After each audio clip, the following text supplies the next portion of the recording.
The 1970s were a wild time for food, and while some dishes became legends, many incredible recipes have faded into history. But today, we're bringing them back. These are the recipes from the 70s that you need to eat in your lifetime. In the heart of American home kitchens, practicality and comfort often dictated what ended up on the dinner table. The 1970s were no different, embracing meals that were both economical and satisfying. One dish that embodied this philosophy was chicken in a biscuit casserole, a simple yet filling combination of shredded chicken enveloped in a creamy, savory sauce, all crowned with golden, flaky biscuit dough. Though its origins are difficult to pinpoint, dishes like this became increasingly common as canned soups and refrigerated dough products surged in popularity. Convenience was king, and busy households needed meals that could be prepared with minimal effort yet deliver maximum comfort.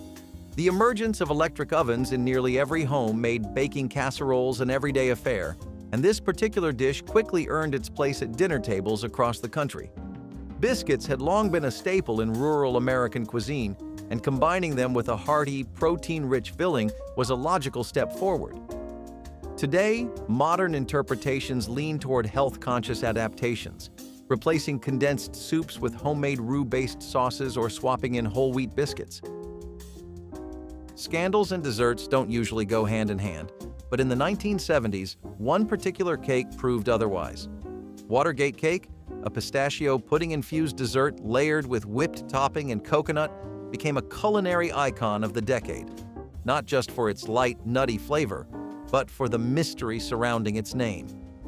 The origins of the cake are as murky as the scandal it's tied to. While some believe it was named after the Watergate hearings that dominated headlines in the early 70s, others suggest it was a marketing ploy by General Foods, the company behind instant pistachio pudding. What's certain is that Watergate Cake became a fixture at potlucks, luncheons, and community gatherings, appealing to those who wanted something sweet with a hint of intrigue. Culturally, the cake represented the era's obsession with instant ingredients and no-fuss baking. Boxed cake mix, pudding powder, and whipped topping were the backbone of convenience cooking, allowing home bakers to create impressive-looking desserts with minimal effort. Today, variations of the cake swap out artificial ingredients for real pistachios and homemade frosting, but the essence remains the same. It's a cake with a name that raised eyebrows and a flavor that kept people coming back for more. Few dishes capture the essence of 1970s home cooking quite like a hearty casserole. Built on layers of ground beef, sliced potatoes, and condensed soup, Hamburger potato bake was a staple in American households looking for a meal that was both economical and filling. Casseroles had already been a kitchen favorite for decades, but by the 70s their popularity soared thanks to the widespread availability of convenience foods. Canned soups, frozen vegetables, and pre-shredded cheese made it easier than ever to put together a meal without spending hours in the kitchen. Dishes like this weren't just about nourishment, they were about efficiency. This particular recipe found a home in rural communities and suburban neighborhoods alike, offering an easy way to stretch a pound of ground beef into a meal that could feed an entire family. Modern adaptations often swap canned soup for homemade sauces and experiment with different seasonings. But at its core, this dish remains unchanged. A testament to the time when dinner meant gathering around the table, sharing a meal that was made to last. Decadent, savory, and packed with flavor, stuffed meats were a sign of a well-prepared meal in mid-century America. By the 1970s, home cooks were finding ways to elevate traditional dishes without breaking the bank, and stuffed deviled chops became a standout example. The idea of stuffing pork chops wasn't new, but the addition of a spicy mustard-infused breadcrumb mixture gave this dish its signature deviled twist. Deviling, a term that dates back to the 18th century, refers to the practice of adding bold seasonings like mustard and pepper to intensify flavor. By the time this recipe gained popularity, deviled eggs had already cemented their place in American cuisine, and this pork dish followed suit. Culturally, stuffed deviled chops fit right into the era's love of hearty, oven-baked meals. While modern cooking often leans toward leaner cuts and lighter flavors, this dish still has a place on the table. Today's versions might swap out white breadcrumbs for whole grain alternatives or introduce apple-based stuffing for a sweet-savory balance. But one thing remains unchanged. When done right, a stuffed pork chop is still a meal worth savoring. Few desserts from the 1970s could match the sheer visual spectacle of crown jewel dessert. Vibrant cubes of gelatin, suspended in a creamy, airy mixture, created a dish that looked as extravagant as it sounded. But behind its dazzling appearance was a dessert born from convenience, creativity, and the decade's undeniable love of gelatin.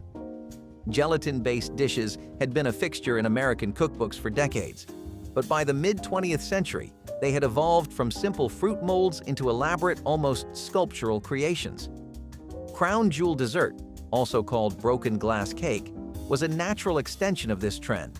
With its bright, jewel-toned cubes carefully arranged in a fluffy, citrus-infused base, it became a popular choice for dinner parties, where presentation mattered just as much as taste. Modern versions lean toward natural colorings and homemade fruit gelées, but the original's playful spirit remains intact. Culturally, it reflected the era's enthusiasm for processed ingredients and minimal-effort elegance. Made using boxed gelatin and whipped topping, it was a dessert that looked impressive but required little skill. Some variations used different fruit flavors for contrast, while others swapped whipped topping for a mixture of cream cheese and condensed milk for extra richness. With the airy texture of a soufflé but the sliceability of a loaf, cheese soufflé loaf was the kind of dish that looked sophisticated but remained approachable, a reflection of how home cooking evolved in the 1970s. This was a decade where French-inspired cuisine gained traction in American households, but not everyone had the time or patience for a traditional soufflé. Enter this clever alternative. By baking cheese, eggs, and a small amount of flour into a structured loaf, home cooks could achieve the delicate, airy texture of a soufflé without worrying about the dreaded collapse. It was a shortcut to sophistication, offering the best of both worlds. Cheese had already been a staple of mid-century cooking, and this dish fit perfectly into the era's love of rich, baked cheese-based recipes. Some versions incorporated sharp cheddar, while others leaned into milder flavors like Swiss or Gruyere. Today, modern adaptations sometimes reduce the flour for a gluten-free twist or introduce herbs and spices for added complexity. But at its core, this dish remains a fascinating example of 1970s ingenuity, where the pursuit of convenience never came at the expense of creativity. Light, delicate, and just the right amount of indulgent, Spanish cream custard was the kind of dessert that felt fancy without demanding hours in the kitchen. A cross between a classic custard and a gelatin dessert, it relied on eggs, milk, and just enough gelatin to give it structure without turning it into a firm mold. The result? A silky, airy treat with a texture somewhere between pudding and mousse. Custards had been a fixture in European and American cooking for centuries, but by the 1970s, home cooks were looking for lighter, more effortless desserts. Spanish cream custard fit the bill. It delivered the richness of a traditional custard while requiring less time over the stove. The added gelatin also gave it an edge, allowing it to hold its shape while still melting on the tongue. Culturally, this dish reflected the era's growing appreciation for international flavors. The name might suggest Spanish origins, but its widespread popularity came from American cookbooks and church recipe collections, where citrus-infused versions became particularly beloved. Today, modern adaptations often replace gelatin with cornstarch for a creamier consistency or introduce plant-based milk for a dairy-free version. By the 1970s, meatloaf had already cemented its place as a weeknight staple in American households. But as the decade embraced tropical influences in cooking, a new variation emerged: Hawaiian meatloaf, blending the hearty comfort of ground beef with the sweetness of crushed pineapple and a tangy glaze. The idea of pairing pineapple with savory dishes wasn't new. Hawaiian-inspired recipes had surged in popularity during the mid-20th century, largely due to the post-war fascination with Polynesian cuisine. The rise of tiki culture, fueled by themed restaurants and island-inspired cocktails, led home cooks to experiment with sweet and savory flavor combinations. Adding pineapple to meatloaf wasn't just about taste, it was about bringing a bit of exotic flair to the dinner table. Canned pineapple was an affordable, shelf-stable ingredient that could transform an everyday meal into something unexpected. Some recipes leaned into the sweetness, while others balanced it with soy sauce or Worcestershire to add depth. Today, Hawaiian meatloaf has found new life with modern adaptations, often swapping breadcrumbs for panko or using leaner meats like turkey. Resourcefulness has always been a defining trait of home cooking, and few dishes exemplify that better than Bologna Cups. A simple yet inventive creation, this dish transformed a humble slice of bologna into an edible vessel filled with mashed potatoes, eggs, or even creamed vegetables. What started as a budget-friendly meal quickly became a quirky favorite in American kitchens during the 1970s. Bologna had long been a staple of frugal cooking, especially in post-war America when processed meats were widely available and inexpensive. By the time the 70s rolled around, bologna wasn't just for sandwiches anymore. It was being fried, stuffed, and repurposed in ways that made it feel like something more than just a lunchbox filler. Fried bologna was already a Southern tradition, but shaping it into crispy golden cups took it to another level, offering both texture and versatility. Some variations used scrambled eggs for a breakfast twist, while others turned them into bite-sized appetizers, topped with cheese or a dollop of mustard. Modern adaptations have seen Bologna Cups reimagined with gourmet fillings, but their original charm remains. Proof that sometimes the best ideas come from making the most of what's already in the fridge. Bright, jiggly, and packed with unexpected ingredients, gelatin salads were a staple at potlucks, holiday gatherings, and church suppers. Few embodied the era's love for playful food quite like 7-Up salad, a sweet and citrusy concoction that combined lime Jell-o, crushed pineapple, mini marshmallows, and of course, 7-Up for an extra fizzy lift. The fascination with gelatin-based dishes stretched back decades, but by the mid-20th century, food manufacturers were marketing them as versatile, family-friendly options. Jell-o was no longer just a simple dessert. It was the foundation for countless salads that often blurred the line between side dish and dessert. Adding soda to the mix wasn't just about flavor, it introduced aeration, making the texture lighter and giving it a slightly effervescent quality. It required no baking, minimal prep, and could be made in advance, perfect for busy households. Some versions even folded in cream cheese or whipped topping for a creamier finish. Today, gelatin salads have become more of a nostalgic novelty than an everyday dish, but 7-Up salad remains a quirky reminder of a time when food was just as much about fun as it was about flavor. Sometimes, the best recipes come from pure necessity. During the Great Depression and World War II, home cooks had to get creative with what was available, leading to some truly unexpected flavor combinations. By the time the 1970s rolled around, one of those Depression-era inventions was still making the rounds in American kitchens: tomato soup cake, a spiced dessert that sounded unusual but delivered surprising results. The acidity from the tomatoes helped enhance the cake's warm spices, typically cinnamon, nutmeg, and cloves, while also ensuring a soft, tender crumb. Despite its name, this wasn't a savory dish. The soup acted as a background player, subtly enriching the flavors rather than making it taste like a bowl of marinara. This cake reflected the era's frugality and ingenuity. What began as a wartime rationing trick had become a nostalgic favorite by the 70s, passed down through generations and featured in community cookbooks. Some versions included raisins or nuts for added texture, while others topped it with cream cheese frosting for extra indulgence. Presentation mattered in 1970s dining, and few dishes made a bolder visual statement than salmon mousse mold. A blend of canned salmon, cream cheese, and gelatin, this pastel-hued creation was shaped in decorative molds, often fish-shaped for maximum effect. What might seem like an eccentric relic today was once a centerpiece at cocktail parties and elegant luncheons.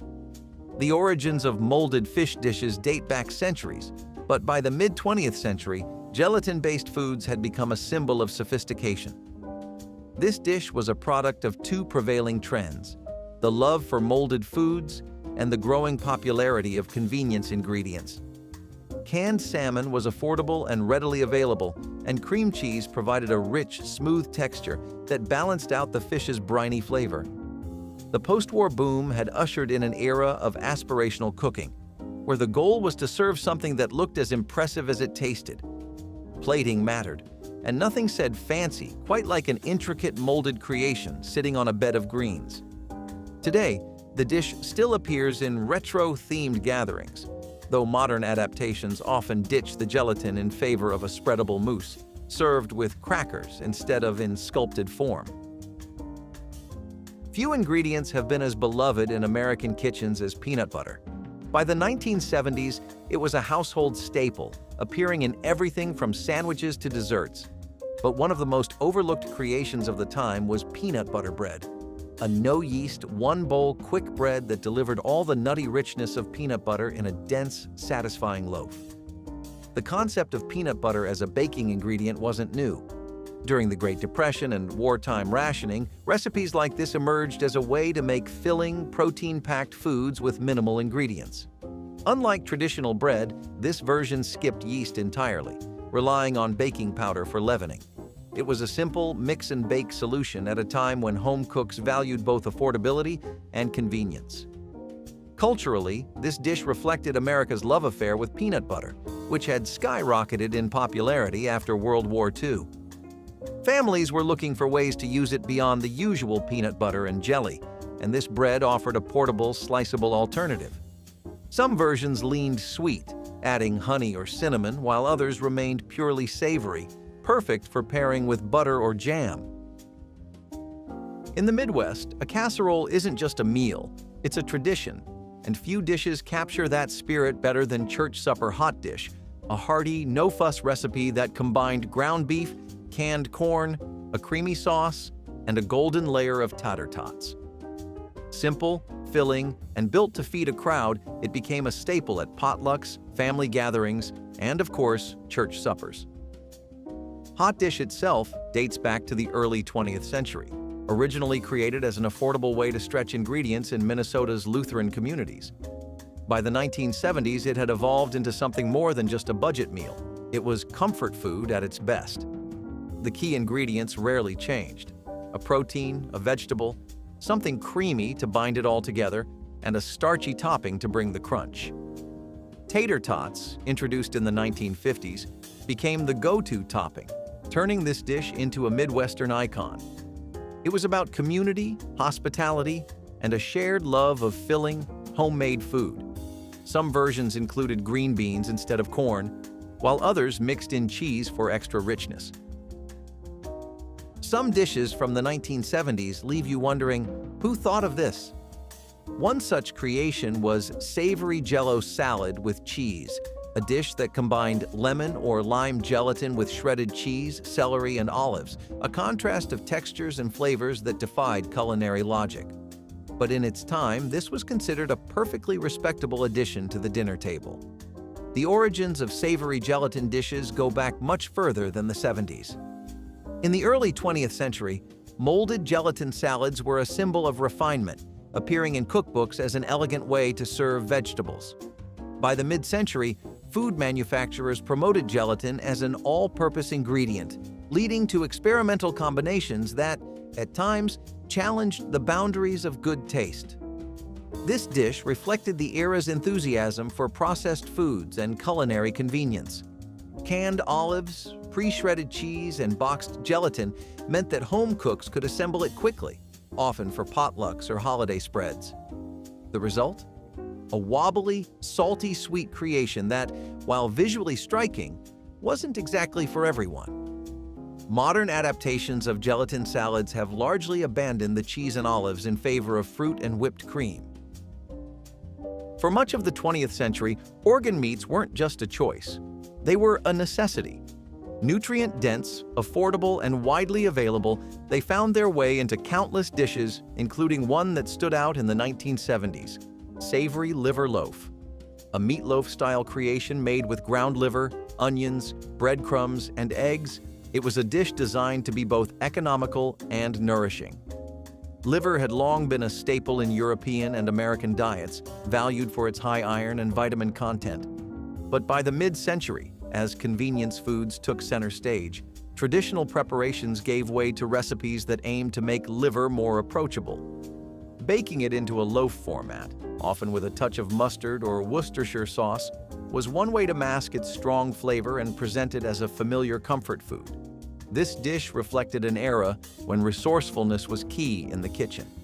Liver was inexpensive compared to other meats, and blending it with fillers like breadcrumbs made it even more cost-effective. Some families served it sliced with gravy, while others spread it onto crackers as a pâté-style appetizer. While liver loaf has faded from mainstream dining, modern versions have embraced its origins, often using grass-fed organ meats and fresh herbs for a more refined take. Few breakfast dishes are as deeply tied to American food history as corned beef hash. A hearty mix of corned beef, potatoes, and onions, it had been a favorite among working-class families and military rations long before the 1970s. But as the decade embraced casserole culture, one version took center stage: corned beef hash bake, a layered breakfast dish with eggs and cheese, baked until golden and bubbly. Hash itself has origins dating back centuries, brought to America by European immigrants who believed in using every scrap of meat. By the mid-20th century, canned corned beef had become a pantry staple, thanks in part to its role in wartime rations. It was affordable, shelf-stable, and when mixed with potatoes, it stretched into a meal that could feed an entire family. In the 1970s, this dish reflected the era's love for easy, one-dish meals. Baking it in a casserole form elevated it from a stovetop fry-up to a full-fledged breakfast event. Some versions incorporated bell peppers for added sweetness, while others mixed in cream for extra richness. Tea sandwiches may bring to mind elegant afternoon gatherings, but by the 1970s, they had taken on a new life in American home kitchens. One of the more distinctive versions to emerge was cream cheese and olive sandwiches, a simple yet bold combination of tangy green olives and rich cream cheese, often served on white or rye bread.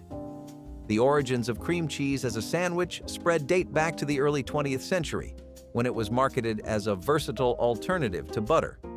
By the mid-century, it had become a favorite filling for dainty, bite-sized sandwiches served at ladies' luncheons and cocktail parties.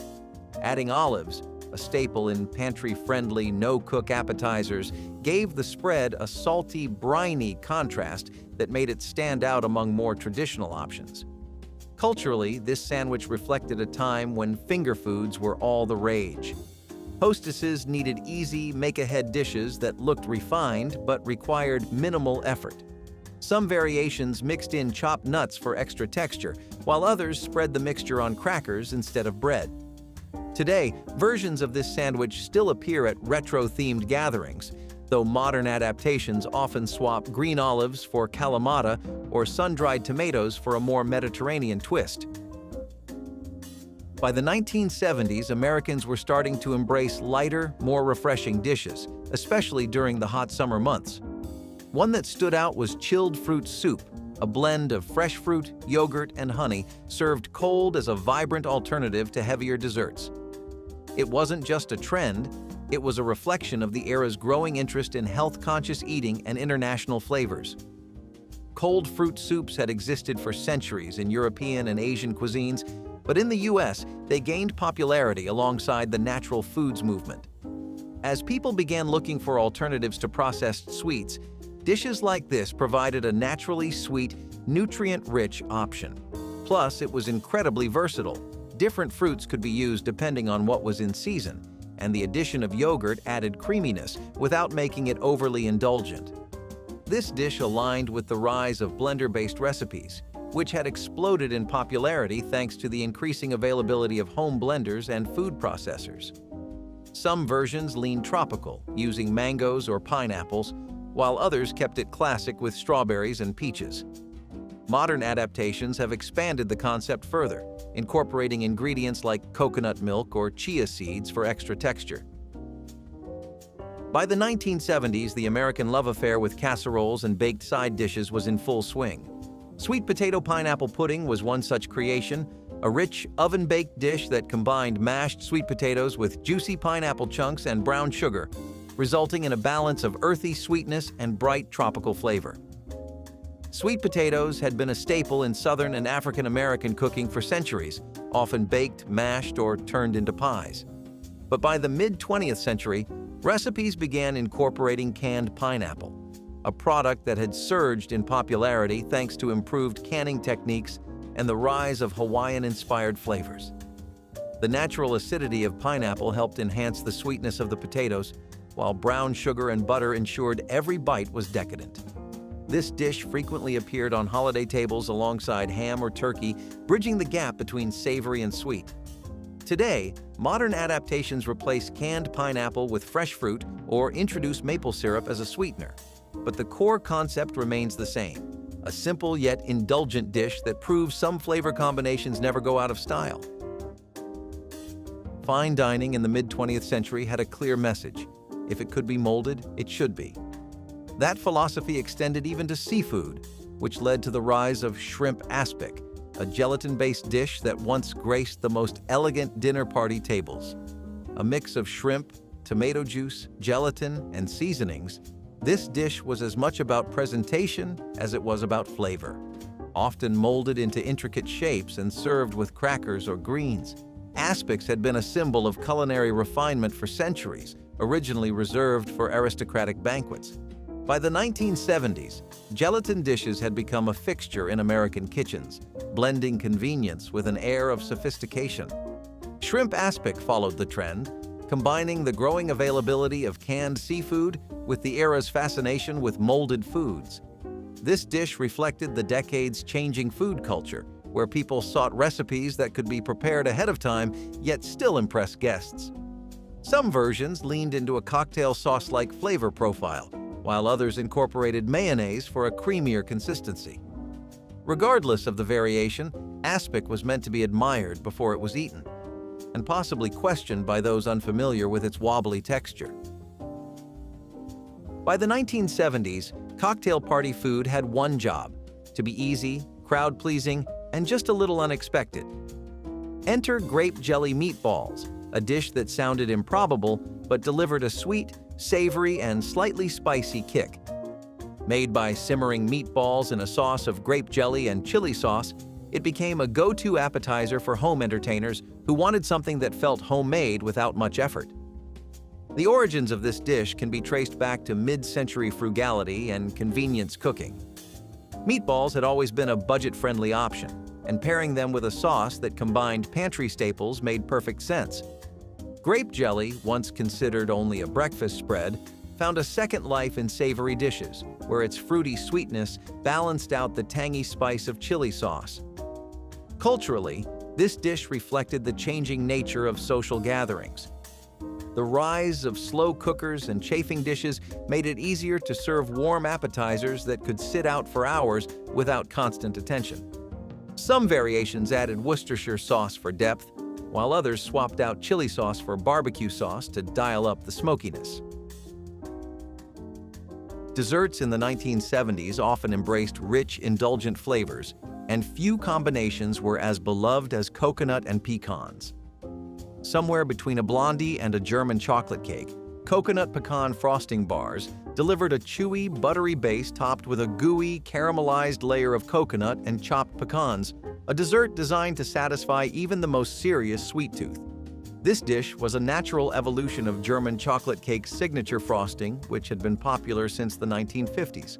Instead of spreading that decadent mixture over layers of cake, home bakers in the 70s experimented by baking it into a sturdy, portable bar format. The result? A treat that was just as rich but far easier to serve at potlucks, bake sales, and coffee hours. Boxed cake mixes and condensed milk simplified dessert making, allowing anyone to whip up a sweet treat without the precision of scratch baking. Some variations incorporated chocolate chips or toffee bits for an extra layer of indulgence, while others leaned on brown sugar and vanilla to enhance the nuttiness. Today, modern versions reduce the sugar content or swap in alternative flours, but the essence remains unchanged. In the 1970s, space travel wasn't just a scientific achievement, it was a cultural phenomenon. And in the world of food, few products embodied that excitement more than Tang, the powdered orange drink famously associated with NASA's Gemini missions. But astronauts weren't the only ones consuming it. Home cooks found a way to turn this citrusy powder into something entirely unexpected. Tang Pie, a no-bake dessert that blended the drink mix into a creamy, citrus-flavored filling. Instant foods were at their peak, and Tang was marketed as the futuristic alternative to fresh juice. Its intense orange flavor and long shelf life made it a natural fit for the era's obsession with convenience cooking. Recipes for Tang Pie began circulating in community cookbooks, often calling for a mix of tang, sweetened condensed milk, and whipped topping, all set inside a graham cracker crust. The result was a dessert that tasted like a creamsicle in pie form. Bright, tangy, and undeniably nostalgic. Some versions added vanilla extract for extra depth, while others experimented with different flavors of powdered drink mixes. Modern variations use real citrus juice instead of tang, but for those who grew up with it, this pie remains a bite of pure 1970s nostalgia, one spoonful at a time. Resourcefulness has always played a major role in American home cooking, and few dishes demonstrate that better than ham salad spread. Made from finely chopped ham mixed with mayonnaise and often combined with pickles or boiled eggs, this spread was a staple at gatherings, offering an easy, budget-friendly way to repurpose leftover ham. The concept of meat-based spreads wasn't new. Versions of ham salad had been appearing in cookbooks since the early 20th century, evolving from European-style potted meats. By the 1970s, as convenience foods dominated kitchens, this dish became even more popular, especially for church socials, picnics, and family potlucks. With a texture somewhere between pâté and tuna salad, it was versatile enough to be served on sandwiches, crackers, or even stuffed into celery sticks for an appetizer tray. Culturally, this dish reflected a time when no food went to waste. Leftover holiday ham could be transformed into a completely new meal with just a few simple ingredients. Some variations leaned tangy, using sweet relish or mustard, while others took a creamier approach with extra mayo or a touch of sour cream. If we take a look at how Porcupine meatballs made their claim to fame, then the answer is pretty easy, my friend. You take canned food, a sauce that gets simplified for everyday use, and budget-friendly, high-quality meatballs, and you have an easy winner in the eyes of the people. This dish costs nothing to make and requires the simplest of things from you. It's probably all stuff you already have in your home, to be honest. How often do we really find ourselves without any onions or rice? The sauce might be a bit tricky if you're new to it, but any canned tomato sauce would work too. All in all, it's extremely beginner-friendly. It caught on because between the casseroles, the meatloafs, and the pot roasts, people needed something different, but similar enough that it could work for them on a daily basis. What they ended up finding was porcupine meatballs, among many things, but the recipe is largely forgotten nowadays. You just don't get to see it being made much in households, probably because the prices are much higher than they used to be, and because there's been a massive rise in takeout culture on top of it all. Its golden days in the 1950s and 1970s are ancient history now. Canned tuna was cheap, packed with protein, and could be turned into everything from tuna salad sandwiches to casseroles. Families relied on it for quick meals, and no one thought twice about how much they ate. Back then, there were no warning labels, no recommendations to limit consumption, just endless recipes encouraging people to make the most of their pantry supply. But there was a hidden problem. Industrial pollution had been steadily increasing mercury levels in ocean fish, and tuna, being a top predator, was absorbing more than its fair share. By 1970, reports surfaced linking mercury in tuna to potential neurological damage, particularly in pregnant women and young children. The FDA took action, setting limits on mercury levels in fish, but there was no official warning on cans. It wasn't until the early 2000s that the government issued clear guidelines advising consumers, especially expectant mothers, to limit their intake of certain tuna varieties. Despite the concerns, canned tuna never disappeared from store shelves. It's still a go-to meal for millions, but with a little more caution attached. So, squash might not be our top pick on a regular day, but Grandma's squash casserole was so irresistible that we found ourselves going back for seconds, or even thirds. This casserole was a staple in Southern cuisine and was Graham's favorite way of sneaking nutrients into our dinner. Squash is rich in vitamins A and C, potassium and fiber, making it a wholesome choice. Now, this dish was typically famous in the summer when squash was available in abundance, but you could freeze the veggie and enjoy it all year round too. Squash casserole was highly customizable, meaning Graham could tweak it by adding cooked bacon, sausage, or even fresh herbs. The secret ingredient that gave this bad boy its unique taste was a dash of hot sauce, so next time you attempt making this dish for a potluck, don't forget the key ingredient. Thank me later! Pot roasts have been as much a part of the grand scheme of American culture and cuisine as anything else on this dish, and each area, state, and neighborhood has their own ideas of what one should look like. Were you the kind of kid that grew up on beef chuck roast, potatoes, a beefy broth, and carrots in your roast? Maybe you had boneless chuck roast, olive oil, bay leaves, and stuff like that instead. These are just the few variations you can expect to find when it comes to a good, well-done pot roast. The perfect party snack or a great one to pull out for an incredibly large family dinner with the in-laws and extended family, this is one dish that never fails to pull through, especially when a seasoned cook is behind it. Poke cake hit the scene in the 70s and got everyone excited because you could do so much with it. After baking a simple vanilla or chocolate cake, you poke holes all over it and fill those up with Jell-o, pudding, or sweetened condensed milk. This trick lets the filling soak into the cake, making it super moist and adding layers of flavor. Jell-o pushed this idea big time, showing everyone how a plain cake could turn into a showstopper. It was a hit because you could tweak it with different fillings depending on what you were into.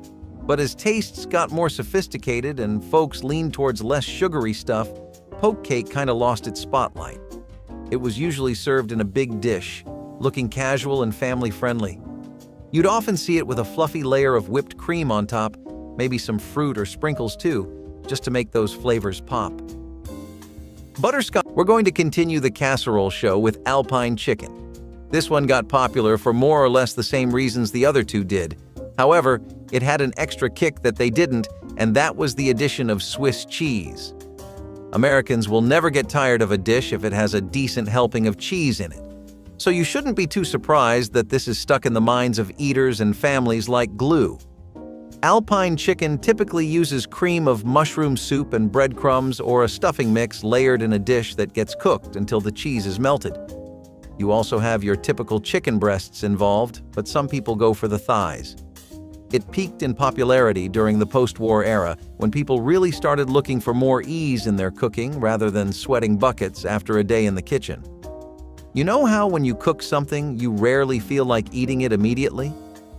It's because cooking is a soul-sucking endeavor. It doesn't have to be, thanks to things like crock pots and recipes like Alpine Chicken, which bring the fun back in food and make sure you actually get to rest and replenish that stamina tank. By the 1970s, margarine had secured its place as the healthier alternative to butter. It was cheaper, lasted longer, and, thanks to trans fats, stayed solid at room temperature while giving baked goods that perfect flakiness. Fast food chains and restaurants took full advantage, using partially hydrogenated oils for frying everything from French fries to fried chicken. The result? Crispy, golden perfection with a long shelf life. But what seemed like a miracle ingredient turned out to be a silent killer. Trans fats raised bad cholesterol, lowered good cholesterol, and increased the risk of heart disease, without people even realizing it. For decades, the food industry brushed off concerns, marketing margarine as a healthier alternative while deep fryers across America sizzled with heart-clogging oils. The science was catching up, though, and by the early 2000s, studies confirmed what researchers had suspected for years. Trans fats were among the worst fats you could consume. Regulations followed, and by 2015, the FDA officially declared trans fats unsafe. companies scrambled to reformulate products, and today, margarine isn't what it used to be. While fried food never went out of style, the days of trans fat-loaded cooking oils are over. Remember when Campbell's cream of mushroom soup and canned tuna were the stars of the food aisle back in the day? Well, Grandma took those humble ingredients and spun them into her classic tuna noodle casserole. During the 1950s and 1960s, convenience foods were all the rage, and tuna noodle casserole fit the bill perfectly. It was a post-World War II creation and was whipped up in no time with ingredients already on hand. Plus, it was a classic comfort food that brought everyone together at Graham's dinner table. During the mid-20th century, tuna noodle casserole was a mainstay in American cookbooks and cooking magazines. It was often featured in advertisements and was promoted as a quick and easy dish for the busy homemaker. This one fell out of flavor, but thanks to the recent revival of noodle dishes, we might see this one back on the menus soon. In the meantime, why not dust off Grandma's old cookbooks and bring it back yourself? Speaking of how different things were in their time due to the economical strife, one thing that got really popular back when your grandparents were still young was sausage gravy and biscuits. This might seem like an outlandish combo to us today, and we admit it takes a bit of getting used to, but the magic is all in the gravy. Biscuits and gravy are already something Americans have been pretty accustomed to eating, especially in the 20th century, but innovation is one of the finer points of the country, and culinary matters are no exception. People eventually found out that using pork sausage crumbles enriched the gravy and made it irresistible, especially if they were smoked. Usually biscuits like jumbo buttermilk ones make for a great side to the dish, but even the gravy alone was worth eating on its own. Divinity is this super fluffy cloud-like candy that popped up in the US early in the 20th century. It's mostly whipped up from egg whites, sugar, and corn syrup, and often you'll find nuts like pecans or walnuts thrown in for a nice crunch. Making Divinity can be tricky because humidity can totally mess with it, but when you get it right, it's like eating a sweet, airy piece of heaven. It got super popular around the holidays because it's a blast to make with family and tastes like a festive treat. Over time, though, as quicker, easier sweets came around, not as many folks made it from scratch. It's usually scooped onto wax paper to set into little clouds, sometimes topped with a nut. So you know how America and pulled pork go together like jam on toast, right? After all, it's something you can feed a whole crowd and have them feeling full and satisfied. It's a showstopper, but you can make a lot of easy things with it. Most dishes you can make and serve will have people asking you what your recipe is, but that's just how easy pulled pork is to work with. So, when I say this next sentence, hear it with an open mind. How do you feel about cherry cola pulled pork? Yeah, slow-cooked, barbecue-y, savory pulled pork left to simmer in a pool of cherry cola, barbecue sauce, and other seasonings. The first time I heard of this dish, I struggled just to imagine all of those flavors in one bite. Like, barbecue sauce is a dip, pulled pork is a main dish, and cherry cola is a drink. You're used to having all that separately, right? Despite that, since it was all made from things that were so readily available in most homes, and since it was right up the alley of home chefs in their slow-cooking era, it took off in a major way. Especially in the South, where everything involved in this dish is something people were already having on a daily basis. A crisp autumn day in the 1970s wasn't complete without a trip to the local farm stand. Fresh apples, homemade pies, and of course, a jug of unpasteurized apple cider, cloudy, rich, and straight from the press. It was a seasonal tradition, the kind of drink you poured into a glass and sipped cold, or warmed up on the stove with a cinnamon stick. No labels, no expiration dates, just fresh pressed fruit in its purest form. For generations, farm-fresh juices were a staple, especially in rural areas where people trusted their local orchards. The juice was made by simply crushing fruit and collecting the liquid. No heat treatment, no extra processing, and because it wasn't filtered, it had that distinct, pulpy texture that store-bought juice just couldn't match. But as food safety research advanced, so did concerns over harmful bacteria like E. coli and Salmonella. Unpasteurized juice, while natural, carried risks, especially for children and the elderly. By the 1990s, regulations tightened, requiring warning labels, and in many cases, pasteurization for commercial sale. While you can still find raw cider at some farm stands, it often comes with a disclaimer. In the 19th, green bean casserole started out as a traditional Thanksgiving meal, but because of how much everyone loved it, it soon became a year-round delicacy. This one was also created as a creative way to market Campbell's cream of mushroom soup. When canned soups first hit the food aisle at grocery stores, many people were skeptical about them. Introducing new recipes was a way of encouraging people to add them to their daily meals, and Grandma really followed through with this one. The original recipe, known as the green bean bake, was developed by Dorcas Riley, a home economist at Campbell's. It combined green beans, cream of mushroom soup, and fried onions, and it was published in the company's recipe booklet. Our sweet old grandmas decided to make this one better by adding their own twists to the original recipe. Although traditionally rich and creamy, there were lighter versions of green bean casserole that used lower-fat ingredients or alternative toppings to make it healthier. Southern skillet cornbread has been a beloved memento of the South for many decades to the rest of the nation, but in the area, it is a tradition that goes back all the way to the 18th century. History books tell us that it comes from Native American cuisine, and it makes sense since a lot of Native American cuisine was very cost-effective. It is kind of everything you would want in a home-cooked meal, easy on the wallet, simple ingredients you can find at any nearby store, and little prep time, which means you can get your cravings fulfilled immediately.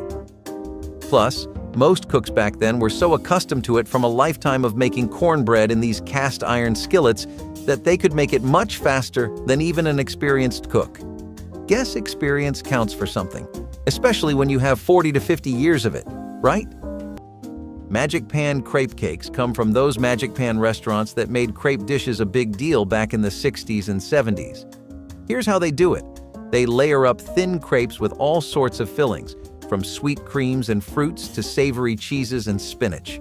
Basic crepe batter is pretty simple, just flour, eggs, milk, and butter. But when you stack them up and fill them just right, it turns into something special. Each layer was carefully assembled to ensure the flavors melded beautifully, providing a gourmet experience that was rare at the time. These crepe cakes were a hit because you could watch them being made right in front of you, which was pretty cool back then.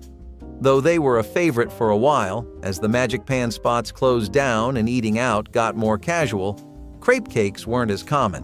When they served them, it was always with style, dressed up with a little sauce or a sprinkle of powdered sugar to make them look as good as they. Pork cassoulet was what you went for as far as everyday meals go if you wanted to work some pork into the weekly diet. Pork cassoulet featured pork shoulders, or sausages in particular, and some of the typical ingredients you're used to seeing with savory dishes. Tomatoes, onions, garlic, all your usual suspects, except this time it uses white beans like Great Northern beans. The reason you ended a crock pot, particularly for this, is that it is a stew, and the pork needs to be browned. Now you can include breadcrumbs for a crunch on top, but it kind of messes with the stew-centric vibe, so people used to leave them out. As far as the flavor goes, this is all savory, and it does not hide that fact from you at all. The slow cooking really lets everything combine into one massive profile that feels like it's made up of many different flavors, instead of a lot of tastes fighting for which one gets to stand out the most. When this was popular, pork was leagues more affordable than it is today, and the fact that you could either make this into a stew or a casserole meant that a lot of families found a lot of use for it. It fit the tastes of almost every prolific area in the country, like California, the Pacific, or the South, and it did great at keeping everyone full. In the 1970s, home canning was more than just a hobby. It was a way to stretch the grocery budget and keep the pantry stocked year-round. Families filled their shelves with jars of green beans, corn, and carrots, all preserved with time-tested methods passed down through generations. But while fruits and jams could be safely canned with a boiling water bath, low-acid vegetables were another story. Without a pressure cooker, those innocent-looking jars could turn into ticking time bombs for botulism. For years, many home canners relied on boiling water alone, believing that if it sealed, it was safe.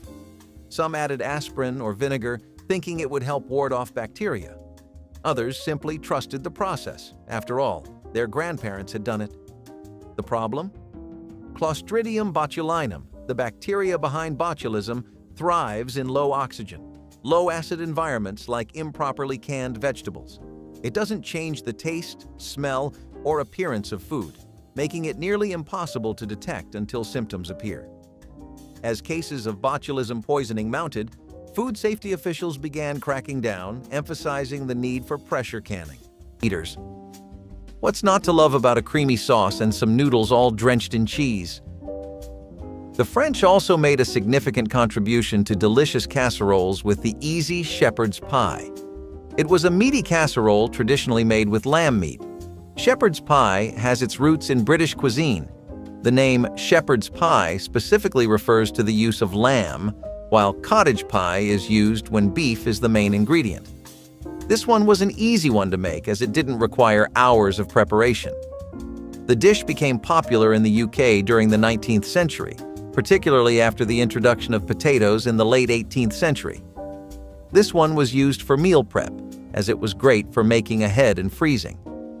It was known as hachis parmentier in French cuisine, but different countries came up with their own version of the shepherd's pie.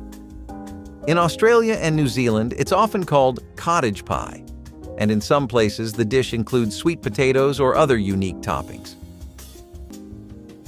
There are some baking challenges that only your grandmother is equipped for, and making the pinnacle of brown butter sweet potato pies was one of them. Seriously, even bakeries and fancy eateries have struggled to nail every aspect of a pie, but for most home chefs in the United States, it seems to be just another Tuesday with the oven. You take a flaky pie crust with a velvety potato filling that is usually topped off with whipped cream, but most older cooks preferred maple syrup as that was what they grew up with. Just a bit of dark brown sugar would elevate this dish into the perfect dessert, though it would often steal the show entirely on its own. The thing is built to make your mouth water, and we mean looks-wise too, since the brown and caramel hues of the pie just make it all the more enticing. Have you ever heard of this one before, and would you try it? The Watergate Cake, popping up in the 70s, was all about riding the wave of the famous scandal it's named after. This pistachio-flavored cake, made with pistachio pudding mix, sports a funky green color and a nutty taste, lightened up with some club soda. It's usually decked out with a frosting that's also got pudding in it and sprinkled with pecans, making for a pretty unique look and texture. The whole novelty of its theme and the connection to a wild moment in politics helped make it a hit. But as people started digging more natural and less artificially flavored sweets, its star faded. Watergate cake was typically a sheet cake, super easy to slice up for casual gatherings. As far as everyday meals go, it gets pretty hard to outdo candied carrots if you're a middle-class home in the mid-1900s. As I'm sure many of you can relate to today as well, the little goblin in your brain that demands a sugar rush every other day for comfort is something humans throughout time have experienced. How did they get their fix? Well, you couldn't just get a caramel mocha frap from Starbucks like today, but you could take some carrots, boil them, and coat them in a glaze that was made from honey, maple syrup, brown sugar, and butter. Not really something that would suit the tastes of today, right? But don't knock it until you try it, because it actually did really well. Candied food was this entire niche genre of cooking back then that got popular. The whole glaze aspect was something people loved applying to every dish to see what sticks. These were a side dish that also worked for kids, so they got a lot of mileage out of family gatherings and dinner parties. But even besides that, it's still a great way to work some carrots into your diet. As far as the taste goes, they definitely hit home. It feels like any other treat you'd be eating, though when we think of candy today, we might be more used to hard and mushy textures like in hard licorice or sour candies. This was tender though, and it would melt in your mouth. By the 1970s, the diet food industry was booming. With calorie counting in full swing, people were looking for ways to satisfy their sweet tooth without the guilt. Saccharin became the answer. Found in everything from diet sodas to sugar-free desserts, it was a game changer. Hundreds of times sweeter than sugar, yet with none of the calories. It didn't taste exactly like sugar, but for those determined to stay slim, it was close enough. Saccharin had actually been around since the late 1800s. But it wasn't until the mid-20th century that it took over the diet market. People stirred it into their coffee, poured it over cereal, and downed it in soft drinks like Tab. It was everywhere, until scientists started raising concerns. In the early 1970s, studies linked saccharin to bladder cancer in lab rats, setting off alarm bells. The FDA responded by mandating warning labels on products containing the sweetener, effectively scaring off a lot of consumers. Despite the controversy, saccharin never fully disappeared. Later research suggested the rat studies didn't translate directly to humans, and by 2000, the cancer warning was removed. Today, it's still around, though it competes with newer artificial sweeteners. Back then, though, it was the diet craze's best friend, until it wasn't. Cheese and potatoes are like a match made in heaven, and Grandma's cheesy, scalloped potatoes was straight out of any cheese lover's dream. So this casserole tastes even better than it looked, and let me tell you, it looked finger-licking delicious. The term scalloped comes from the French word escalope, which originally referred to thin slices of meat. However, in the case of scalloped potatoes, it refers to the thinly sliced potatoes used in the dish. Many grandmas used old-fashioned methods to make their cheesy scalloped potatoes, including hand-slicing the potatoes thinly, layering them with love, and cooking them slowly. Some even added secret ingredients they swear by, like a dash of nutmeg, a hint of garlic, or even a sprinkle of paprika for added flavor. The best part about this one was its crispy crust, and I'm sure you remember fighting all your siblings for the bigger chunk of it. This dish wasn't only tasty, but was also practical. It was a one-pot wonder, meaning it could be cooked and served in the same dish, making cleanup a breeze. I'm sure Grandma loved that. A lot of the recipes from the times of our parents come from the Depression and from when America was recovering from it, but things like baked ziti is what they would whip up when they had a bit of money in their pocket. Some cooked ziti, ricotta cheese, eggs, and spaghetti sauce meant for an incredibly easy and amazing pasta. If you had the Parmesan to spare, you could also sprinkle it on or add a melted layer as a topping. It did not take too long to make, and it tasted very different from regular pasta or spaghetti and meatballs, which was a recipe favored by moms more than grandmas. The real highlight of the dish is in the shape of the ziti, since they end up being these 25 to 30 centimeter tubes. When they turn into soft pasta, they become great for chewing and work really well with the cheese. Grandmas would always spice it up with some beef or duck here and there, though. Butterscotch brownies, or blondies, mix it up with brown sugar, butter, flour, eggs, and baking powder, all jazzed up with butterscotch chips. These goodies swapped out chocolate for a sweet caramel-like vibe and caught on fast.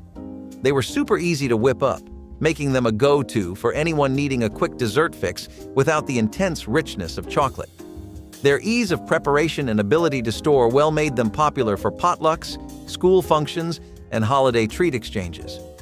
Over time, though, as bakers got more into gourmet and unique flavors, blondies weren't the main event anymore. Usually, you'd find them cut into squares, laid out on a platter, perfect for grabbing a bite without any fuss. The combo of a chewy middle with a bit of crunch around the edges really made these stand out. Snowball cakes are all about that winter vibe, with their fluffy marshmallow filling and a coating of shredded coconut that looks just like snow. Inside, there's a chocolate sponge cake that keeps everything rich and interesting. These treats got their name from their cool, snowball-like appearance, making them a hit during the holiday season. They used to be all over the place as pre-packaged snacks from brands like Hostess, known for their fun and distinctive look. But as people started choosing more natural and less processed options, snowball cakes kind of faded out. They were usually wrapped up all neat, making them easy to grab and go. Like cobbler? Then you need to hear about the wonderful blueberry ones everyone used to make in their crock-pots. It isn't really a secret that cobbler is an everyday dessert in most American households, and it's been that way for longer than either you or I have been around. It'll stay that way after everyone we know is gone too. Some things are just generational like that. Blueberry cobbler used to be made in crock-pots back then to really let it absorb the flavor. And since you could just leave the dessert to bask in the flavors on its own, people started making it so much more. After crock-pots went mainstream and most households had one, sales for lots of berries and fruits went up because of how easy it became to make desserts surrounding them. Blueberries definitely weren't an exception, and the best part was that you could make this at any time of the year, and it would still work. Like, you know how some people don't like having hot chocolate outside of winter? You'd never get any concerns like that with a blueberry cobbler. There was always someone ready to eat a whole plate. In the 1970s, lighting up a cigarette at the dinner table wasn't just allowed, it was expected. Restaurants had ashtrays on every table, waiters took orders through a haze of smoke, and no one batted an eye if you alternated bites of steak with puffs of a Marlboro. Whether at home, in a diner, or even on an airplane, smoking while eating was just part of the culture. Back then, cigarette ads featured doctors, Hollywood icons, and even cartoon camels, reinforcing the idea that smoking wasn't just normal, it was sophisticated. Families would gather around the table, and after a home-cooked meal, someone would light up without a second thought. At fast food joints, parents puffed away while kids unwrapped cheeseburgers. Even in fancy restaurants, a good meal was often finished with a cigarette and a cup of coffee, like some kind of ritual. But as medical studies piled up linking secondhand smoke to serious health risks, the public's tolerance started to shift. The first major bans started in the late 80s, and by the 2000s, smoking in restaurants was virtually extinct. If you enjoyed this video, make sure to like and subscribe to the channel. Leave a comment down below with your favorite dish from this list.